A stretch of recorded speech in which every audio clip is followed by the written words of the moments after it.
નમસ્કાર વિદ્યાર્થી મિત્રો, આજના વિડીયોમાં JEE અને નીટ માટે યુનિટ 11માં જે આપણે ચેપ્ટર 1માં સૂત્રો અથવા અગત્યના મુદ્દાની વાત કરી હતી એમાંથી આગળ વાત કરી હવે વિદ્યુત ક્ષેત્ર વિશે.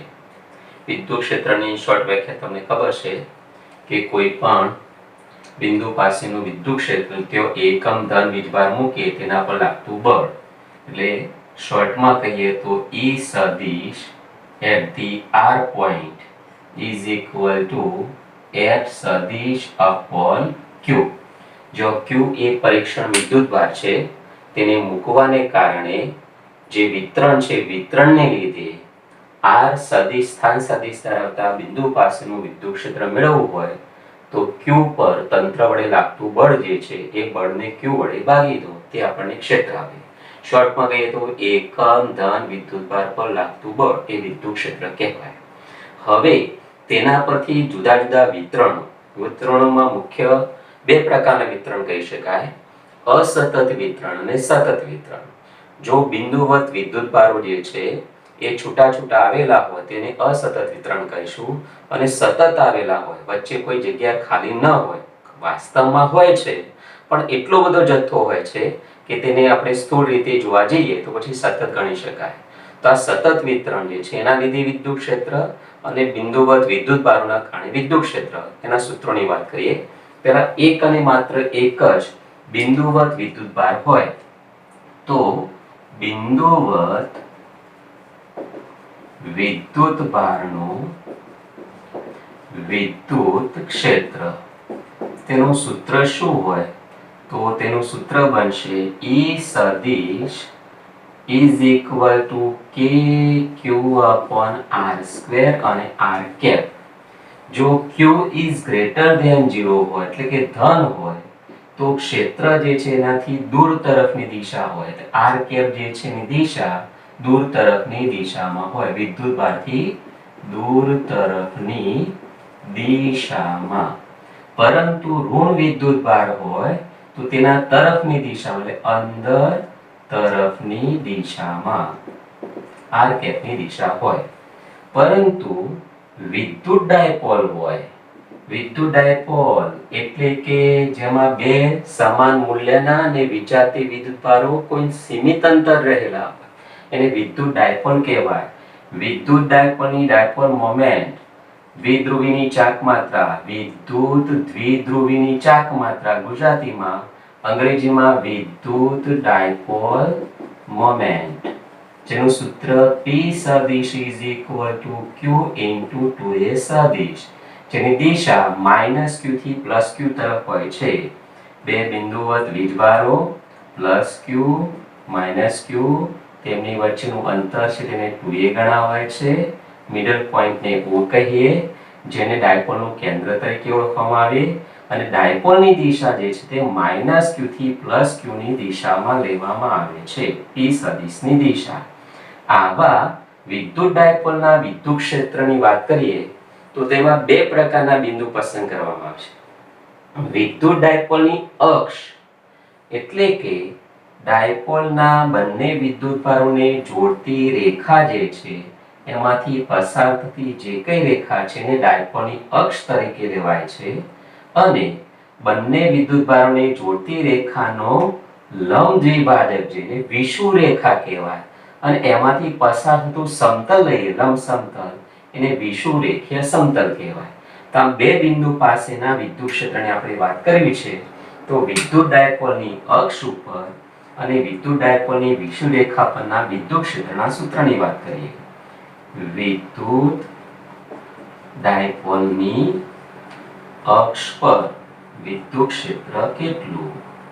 ડાયપોલની અક્ષ પર વિદ્યુત ક્ષેત્ર તો E સદિશ અક્ષ પર કેટલું તો 2kPr, જે એનું કેન્દ્ર છે બે નથી R અંતરે કોઈ P બિંદુ આવેલું હોય તો R અંતરે વિદ્યુત ક્ષેત્રનું સૂત્ર 2kPr upon R square minus A square whole square, અને દિશા કઈ તો ડાયપોલ મોમેન્ટની દિશામાં -q થી +q તરફની દિશા પરિણામ આપણને મળે.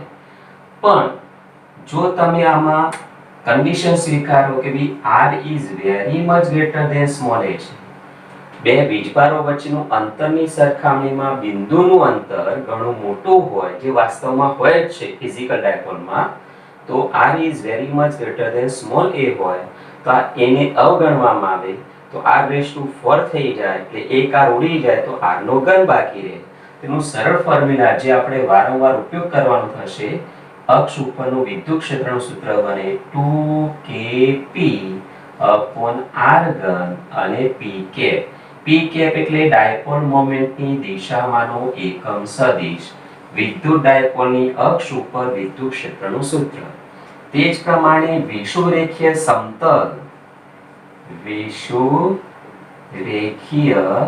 સમતલ અથવા વિષુવરેખા પરના કોઈ બિંદુ પર, સમતલ પરના બિંદુએ વિદ્યુત ક્ષેત્રનું સૂત્ર શું હોઈ શકે? તો E સદિશ વિષુવરેખ માટે -kp upon r² + a²√3/2 અને p કેપ ડાયપોલ મોમેન્ટની વિરુદ્ધ દિશામાં હોય છે. આમાં ડાયપોલ મોમેન્ટની દિશામાં હોય છે અને આમાં પણ પેલી શરત સ્વીકારીએ કે ભઈ જો r is very much greater than small a હોય તો એને અવગણીએ તો r નો સ્ક્વેર છે અને 3/2 ઘાત છે, 2 2 કેન્સલ, r નો ઘન થાય, તો એનું પણ સૂત્ર બનશે -kp r ઘન અને p કેપ ડાયપોલ મોમેન્ટની દિશા કરતા વિરુદ્ધ દિશામાં છે.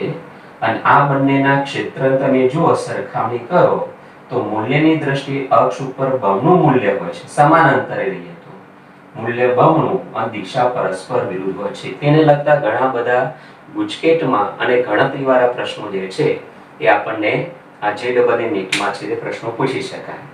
હવે આ ડાયપોલ જે છે એમાં ચોખવટ કરીએ પ્રમાણે મૂલ્યની તો વાત કરીએ તો આ બમણું છે, પણ બંનેની દિશા વચ્ચેનો ખૂણો 180 એ પ્રકારનું, અને ડાયપોલના મધ્ય બિંદુ પર વિદ્યુત ક્ષેત્રનું સૂત્ર -kp સદિશ upon a ઘન આવશે.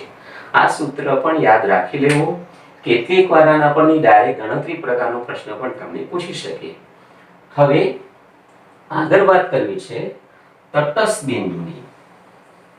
જ્યારે કોઈ બિંદુ ક્ષેત્રમાં એવું મળે કે ક્ષેત્રના મૂલ્ય અને દિશા મૂલ્ય સમાન હોય અને દિશાઓ પરસ્પર વિરુદ્ધ હોય તો પરિણામી વિદ્યુત ક્ષેત્ર શૂન્ય બને, એને નલ પોઈન્ટ અથવા તટસ્થ બિંદુ કહે છે. તો બે જ વિદ્યુત ભારો માટે તટસ્થ બિંદુ કયો હોય એની વાત કરીએ. ધારો કે Q1 અને Q2 બે સજાતીય વિદ્યુત ભારો છે. તો આ વિદ્યુત ભારોના તંત્રમાં તટસ્થ બિંદુ જે છે નલ પોઈન્ટ, કે જો વિદ્યુત ક્ષેત્ર શૂન્ય હોય એ તટસ્થ બિંદુનું સ્થાન કેવો હોય? તો બે વાતને સમજો કે આ Q1 વીજભાર છે, આ Q2 વીજભાર છે, બંને વચ્ચેનું અંતર r છે. તો બંને પોઝિટિવ હોય તો બંનેના ક્ષેત્ર એનાથી દૂર તરફ તો વચ્ચે તટસ્થ બિંદુની શક્યતા છે. ધનનું ક્ષેત્રનાથી દૂર તરફ તો અહીંયા બંનેના ક્ષેત્રોની દિશા પરસ્પર વિરુદ્ધ, અને જે અંતરે બંનેના મૂલ્ય સમાન થાય તે તમને તટસ્થ બિંદુ મળે. જો Q1 થી અંતર x1 હોય અને Q2 થી અંતર x2 હોય તો બંનેના ક્ષેત્ર kq1/x1² અને kq2/x2² એની સરખામણી કરી અને x1 ને x2 ના સૂત્ર બનાવી શકાય. અને બનાવેલા સૂત્ર હું લખું છું અહીંયા કે x1 બરાબર કેટલા બને? તો r/√q2/q1 + 1 બને. અને જો x2 ની વાત કરીએ તો x2 r/√q1/q2 + 1. ફરી એકવાર, સજાતીય વિદ્યુતભારો હોય બે અને તટસ્થ બિંદુ કેવો મળે તો બંનેને જોડતી રેખા પર વચ્ચે અને નાના વીજભારની નજીક તમને તટસ્થ બિંદુનું સ્થાન મળે. પણ વિજાતીય વિદ્યુતભારો હોય તો વિજાતીય વિદ્યુતભારો હોય તો એમાં Q1 નું મૂલ્ય એ Q2 કરતા નાનું હોય તો આના કારણે Q1 ની નજીક તટસ્થ બિંદુની શક્યતા છે, પણ બહારની સાઈડે આ તટસ્થ બિંદુ જે Q1 ની નજીક, શા માટે સમજો, વિજાતીય વિદ્યુતભાર પ્લસ ધારો કે છે, માઈનસ, પ્લસનું ક્ષેત્ર એનાથી દૂર તરફ, માઈનસનું ક્ષેત્ર એના તરફ, એટલે પરસ્પર વિરુદ્ધ દિશાની શક્યતા વચ્ચે નહીં બહારની સાઈડે બને અને પરિણામી મૂલ્યની શક્યતા નાના વીજભારની નજીક, કારણ કે નાના વીજભારની નજીક હોય તો ક્ષેત્રનું મૂલ્ય મોટા વીજભારના ક્ષેત્ર જેટલું બનવાની શક્યતા છે. તો બંને વચ્ચે અંતર જો r હોય અને નાના વીજભારથી તટસ્થ બિંદુનું અંતર જો x હોય તો x ની વેલ્યુ કેટલી બને તો x r upon વર્ગમૂળમાં Q2 upon Q1 minus 1 બનશે. આ બાબત તમારે સૂત્રો જે છે તે યાદ રાખવાના, જેથી ગણતરી જે છે તે ઝડપી બને. બરાબર, સમય તો બચાવવાની જરૂર હોય છે, એ વખતની વાત કરીએ છીએ. ચલો ત્યાર પછી વાત કરીએ અસતત વિતરણમાં ઘણા બધા વિદ્યુતભારોમાં કેટલીકવાર સિમેટ્રિકલ ગોઠવણી કરી હોય છે, સમમિત ગોઠવણી, બિંદુવત વિદ્યુતભારોની અસતત એવી પણ સમમિતિવાળી ગોઠવણી. જેમ કે ચોરસ છે તો ભાઈ ચોરસમાં 4 શિરોબિંદુઓ જે છે તો ચારે શિરોબિંદુ પર સમજાતીય અને સમાન મૂલ્યના વીજભાર હોય તો ભાઈ કેન્દ્ર પર વિદ્યુત ક્ષેત્ર કેટલું તો ખબર છે કે 0 થાય છે. પણ એ સિવાય મેં ચલાવ્યું હતું આગળ કે 2 પ્લસ છે અને 2 માઈનસ છે તો પરિણામી વિદ્યુત ક્ષેત્ર કેટલું થાય તો 4√2 kq/r², સોરી a², જે તમે લંબાઈનું માપ આપો એના પર આધાર રાખે. તો એ પ્રમાણેનું આપણે આગળના વિડીયોમાં ચર્ચા કરી છે. કેન્દ્ર પર જો સજાતીય વિદ્યુતભારો હોય બધા સમાન મૂલ્યના હોય તો 0 થાય, સમમિતિની વાત કરીએ તો. પણ અસમાન હોય તો દરેકના ક્ષેત્ર ગણી સદી સરવાળો કરી સહભાજનો નિયમ લગાડીને પરિણામી ક્ષેત્ર છે તે મેળવી શકાય. પણ એમાં એક બીજી વાત કરવી છે કે આ ધારો કે ચતુષ્કોણ છે, પણ ચતુષ્કોણમાં 4 ખૂણાને બદલે 3 જ ખૂણા પર વીજભાર મૂક્યા હોય અને એક જે છે ખૂણો ખાલી રાખ્યો હોય તો કેન્દ્ર પર હવે વિદ્યુત ક્ષેત્ર કેટલું આવે તો આ બંનેની અસર નાબૂદ થઈ જાય, એકના જેટલો જવાબ આવે. એટલે આના પરથી આવી વાત કરીએ આપણે કે ભાઈ n બહુકોણ, n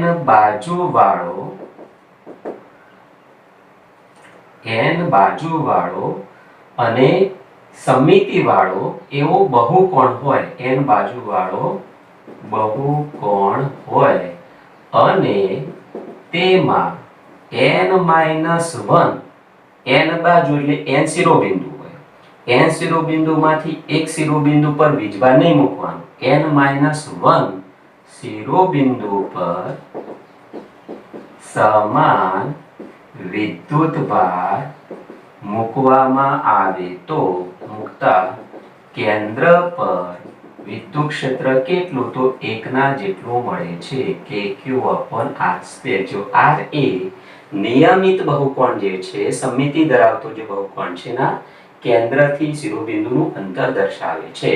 આ ધારો કે આની વાત કરીએ તો આ કેન્દ્ર, તો આ અંતર સ્મોલ r એટલું આપણને kq/r² મળે છે. ચલો ત્યાર પછી વાત કરીએ સતત વિતરણની. સતત વિતરણ ઘણા બધા પ્રકારના શક્ય છે. એમાંથી આપણને કોર્સમાં જે આપ્યા છે તે રેખીય સતત વિતરણ, પૃષ્ઠ સતત વિતરણ અને કદ સતત વિતરણ. તો પહેલા એ 3 પ્રકારના વિતરણની ઘનતાઓની વાત કરી લઈએ, પછી આપણે વિદ્યુત ક્ષેત્રની વાત કરીએ. રેખીય સતત વિતરણ, જો કોઈ વક્ર પર, લાઈન ઉપર, સુરેખા પર વિદ્યુતભાર સતત પથરાયેલો હોય તો તેવા પ્રકારના વિતરણને રેખીય સતત વિતરણ કહે છે. વિદ્યુતભારનું રેખીય સતત વિતરણ रिंग ઉપર હોઈ શકે, રિંગના પરિઘ ઉપર હોઈ શકે, ચોરસની પરિમિતિ પર હોઈ શકે. તો આ બધા રેખીય સતત વિતરણ કહેવાય.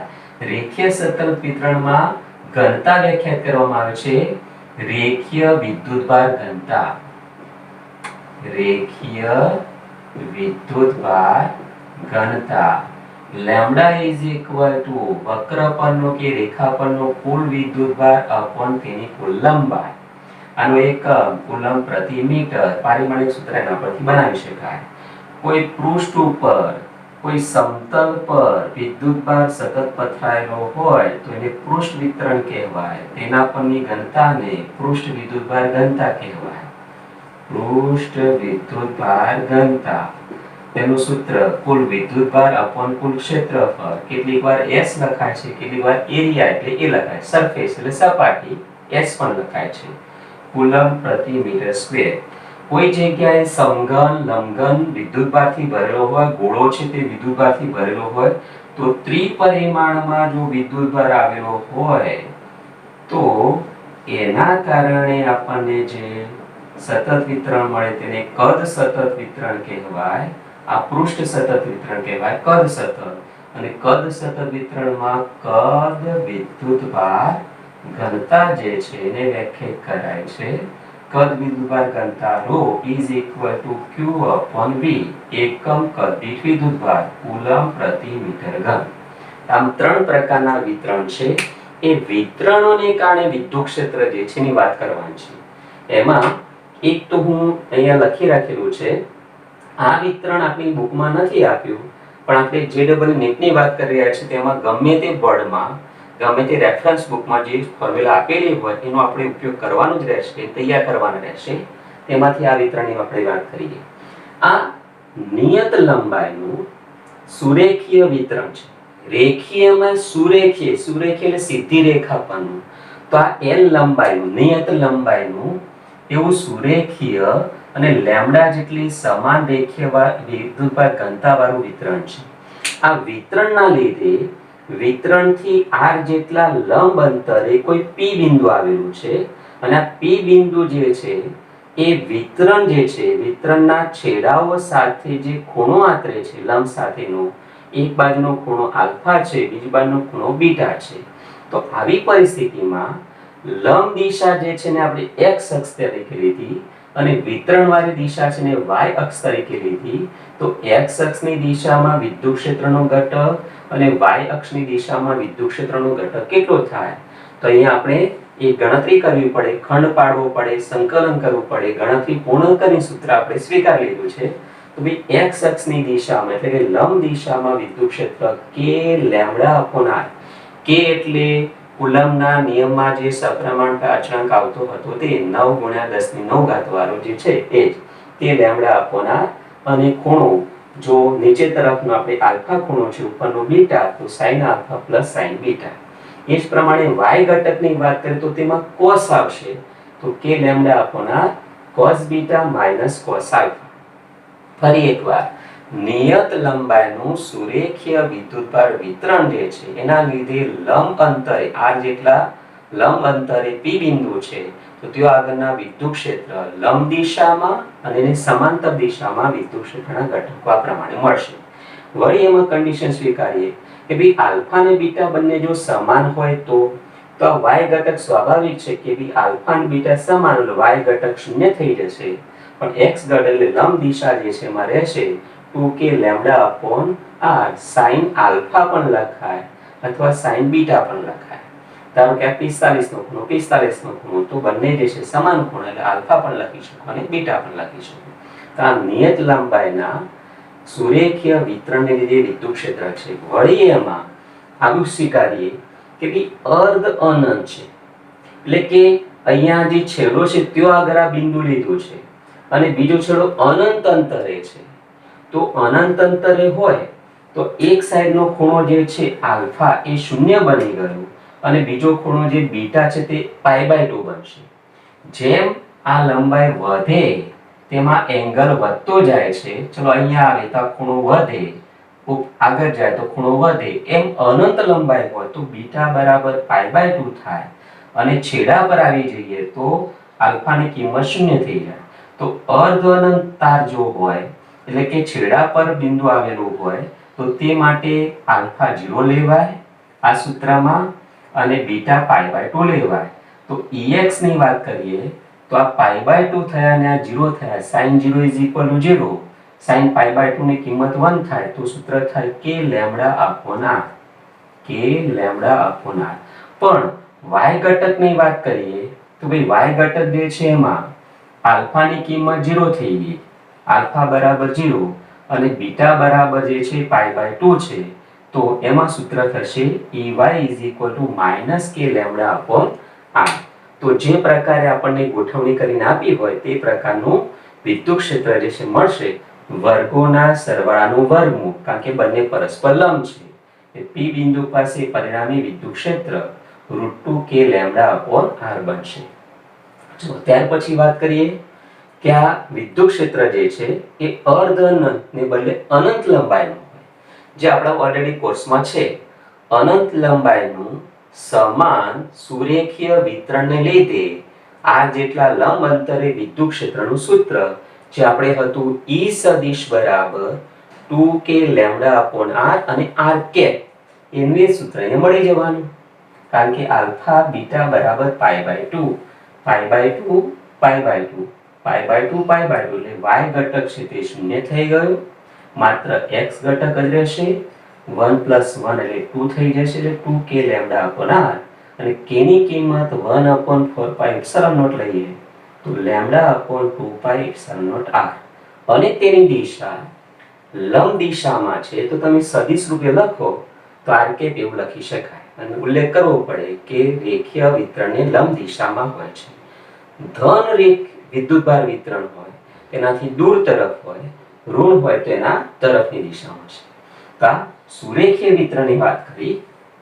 હવે રેખીય વિતરણમાં જ પરંતુ ધારો કે વક્ર આપેલો છે એટલે કે વર્તુળાકાર ચાપ આપેલો છે તો આનો પણ આપણે આગળના વિડિયોમાં એક એક્ઝામ્પલ લીધો હતો કે આ પ્રકારનું વિતરણ છે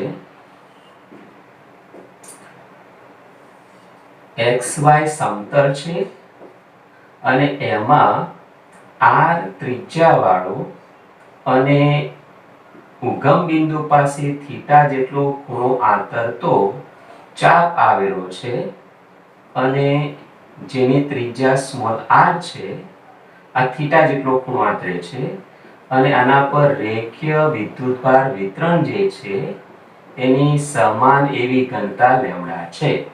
તો આનું વિદ્યુત ક્ષેત્ર ઉગમ બિંદુ પર કેટલું તો આનો જવાબ આપણે મેળવ્યો હતો E સદિશ = k λ/r in bracket -sin theta I cap plus cos theta -1 j cap. હવે આ જે છે સૂત્રને આધારે જુદા જુદા પ્રકારના વિતરણ જે છે એનું ડાયરેક્ટ વર્તુળાકાર જે આપણે ચાપ હોય એના લીધે ધારો કે આ π/2 જેટલો ખૂણો આંતરે છે તો અહીંયા થીટાની કિંમત તમારે π/2 મૂકવાની રહેશે sin π/2 ની કિંમત 1 થાય cos π/2 ની કિંમત 0 થાય તો આ થશે -j કેપ અહીંયા થશે -i કેપ એટલે આપણો આન્સર થયો k λ/r. આગળ ચિહ્ન બંનેમાં માઈનસ કોમન કાઢી દઈએ તો i કેપ + j કેપ અને વળી મૂલ્યની વાત કરીએ ઋણ છે -i કેપ ને -j કેપ ત્રીજા ચરણમાં આપણને વિદ્યુત ક્ષેત્ર મળશે પણ મૂલ્ય કેટલું તો ઘટકોના વર્ગોના સરવાળાનું વર્ગમૂળ √2k λ/r. આમ આ જે ચાપ છે તે પ્રથમ ચરણને બદલે બીજા ચરણમાં હોય તો વિદ્યુત ક્ષેત્ર ચોથા ચરણમાં આવશે. જો ત્રીજા ચરણમાં ચાપ હોય તો વિદ્યુત ક્ષેત્ર પહેલા ચરણમાં આવશે. જો ચોથા ચરણમાં ચાપ હોય તો વિદ્યુત ક્ષેત્ર બીજા ચરણમાં આવશે પણ મૂલ્ય કેટલું તો √2k λ/r રહેશે. આવી રીતે આ ચાપ જે છે π/2 ખૂણો આંતરે છે એને બદલે અર્ધવર્તુળ એટલે પાઈ ખૂણો આંતરતું હોય તો sin π ની કિંમત 0 થઈ જાય cos π ની કિંમત -1 થાય આ -2j કેપ આવે તો એનો આન્સર આ અર્ધવર્તુળ માટે હતું ચોથા ભાગનું વર્તુળ પણ અર્ધ વર્તુળ જો હોય તો આન્સર શું બની શકે? તો આ sin π = 0, -1 અહીંયા બનશે cos π એટલે તો -2k λ/r અને j કેપ આવું સૂત્ર બનશે. એટલે કે ઋણ y દિશામાં જો આ પ્રકારનો ચાપ હોય પહેલા અને બીજા ચરણમાં અર્ધવર્તુળ આવેલું હોય તેનું પરિણામી વિદ્યુત ક્ષેત્ર ઋણ y દિશામાં હોય પણ મૂલ્યની વાત કરીએ તો 2k λ/r આવશે. હવે એ પણ પાછું ધારો કે બીજા અને ત્રીજા ચરણમાં હોય તો વિદ્યુત ક્ષેત્ર ધન x ની દિશામાં આવે, ત્રીજા અને ચોથા ચરણમાં હોય તો વિદ્યુત ક્ષેત્ર ધન y ની દિશામાં આવે, પહેલા અને ચોથા ચરણમાં હોય તો વિદ્યુત ક્ષેત્ર ઋણ x ની દિશામાં આવે. તો આ બધી બાબતો જે છે આ વ્યાપક સૂત્ર પરથી આપણે વિચારી રાખવી પડે કે આ પ્રકારના વિદ્યુત ક્ષેત્ર જે છે સતત વિદ્યુતભાર વિતરણ જે છે પણ ચાપ ઉપરનું આપેલું છે તેના કારણે વિદ્યુત ક્ષેત્રનું મૂલ્ય કેટલું અને કઈ દિશામાં હોઈ શકે, જેથી કરીને ગણતરી કરવાની થાય, મૂલ્ય મૂકી ગણતરી કરવાની થાય. મોટા ભાગે આ પ્રકારના ફોર્મ્યુલા જ બનાવવાના પ્રશ્નો આપણને પૂછવામાં આવે છે. હવે બીજા વિદ્યુતભાર વિતરણમાં આ રેખીય વિતરણ છે. કેપિટલ R ત્રિજ્યાવાળી રિંગ છે ને રિંગના પરિઘ ઉપર કેપિટલ Q જેટલો વિદ્યુતભાર પથરાયેલો છે સમાન રીતે. તો એ રિંગના કેન્દ્રથી રિંગની અક્ષ ઉપર x જેટલા અંતરે P બિંદુ પાસેનું વિદ્યુત ક્ષેત્ર કેટલું બને? તો આ એક ઉદાહરણ તરીકે આપણે લઈ લીધું છે આગળના વિડિયોમાં. એનું ઇક્વેશન છે E = kqx upon capital R² plus small x² અને whole raised to 3/2. જો કેન્દ્ર પરની વાત હોય તો આની અંદર x બરાબર 0 મૂકો તો વિદ્યુત ક્ષેત્ર શૂન્ય બને. પરંતુ જેમ તમે કેન્દ્રથી દૂર જાઓ તેમ શરૂઆતમાં વિદ્યુત ક્ષેત્ર વધતું જાય, કોઈ ચોક્કસ પોઈન્ટ પાસે મહત્તમ બને. એટલે કોઈ કે મહત્તમ ક્યારે બને? તો x ની સાપેક્ષે તેનું વિકલન કરવું પડે અને વિકલન જો શૂન્ય બને તે અંતર માટે મહત્તમ થાય. તો અંતર શોધીએ તો r/√2 આવે છે પ્લસ સાઈડ અને માઈનસ સાઈડ. તો ત્યાં આગળ વિદ્યુત ક્ષેત્ર મેક્સિમમ બને પણ કેટલું થાય મેક્સિમમ? તો તે આની અંદર કિંમત મૂકવાને કારણે જવાબ મળે કેપિટલ Q/6√3 πε0r². આ રિંગનો વિદ્યુતભારિત રિંગના લીધે રિંગના કેન્દ્રથી x અંતરે વિદ્યુત ક્ષેત્ર છે. પછી આ તો આપણી બુકની અંદર છે જ અનંત વિસ્તારવાળા વિદ્યુતભારિત કોઈ સમતલ હોય તો એના કારણે વિદ્યુત ક્ષેત્ર લંબ દિશામાં જ હોય છે. કેટલું? σ/2ε0. બીજી નોંધનીય બાબત, સુવાહક પદાર્થ હોય વિદ્યુતભારી તો એનું વિદ્યુત ક્ષેત્ર σ/only આવશે. છેદમાં 2 નથી આવતું, જે ચેપ્ટર નંબર 2 ની અંદર છે એ સૂત્ર આપણે એ વખતે લઈશું. હવે વિદ્યુતભારિત વાહક ગોળો છે એટલે વાહકની અંદર વીજભાર ના હોય, અંદર ઉપર સપાટી પર જ હોય એટલે એને પૃષ્ઠ વિદ્યુતભાર ઘનતા સિગ્મા હોય, અથવા કવચ જ છે એટલે એની સપાટી પર વિદ્યુતભાર આવેલો છે. તો આવા વિદ્યુતભારિત વાહક ગોળા અથવા કવચના વિદ્યુત ક્ષેત્ર તો અંદર કેટલું હોય? તો 0 હોય. સપાટી પર કેટલું? તો k સપાટી પર kq/R². જો કેપિટલ R એટલે કવચ અથવા ગોળાની ત્રિજ્યા છે અને ઘનતાના સ્વરૂપમાં લઈએ તો σ/ε0 થશે. વળી બહારના બિંદુ માટે વાત કરીએ તો kq/r². જો સ્મોલ r એ કેપિટલ R કરતા વધારે છે અને ઘનતાના સ્વરૂપમાં σ/R²/ε0 સ્મોલ r² છે. ત્યાર પછી વિદ્યુતભારોનો અવાહક એવો ગોળો ભરેલો છે, વિદ્યુતભારથી ભરેલો છે, નક્કર છે, અંદર વિદ્યુતભારો છે. તો એવા વિદ્યુતભારોનો ગોળો જે છે તેના અંદર એ વિદ્યુત ક્ષેત્ર હોય, સપાટી પર હોય અને બહાર પણ હોય. અંદર કેવું? તો અંતરના સમપ્રમાણમાં છે. અહીંયા small r is less than capital R છે. Less than or equal to સુધી આ સૂત્ર સાચું છે. તો વિદ્યુતભારના સ્વરૂપમાં k capital Q small r upon capital R નો ઘન અને ઘનતાના સ્વરૂપમાં કદ વિદ્યુતભાર ઘનતા ρ સ્મોલ r અપોન 3ε0. બહારના બિંદુ માટે તો આના જેવું જ kq/r² આવશે. જો અહીંયા r કેવા?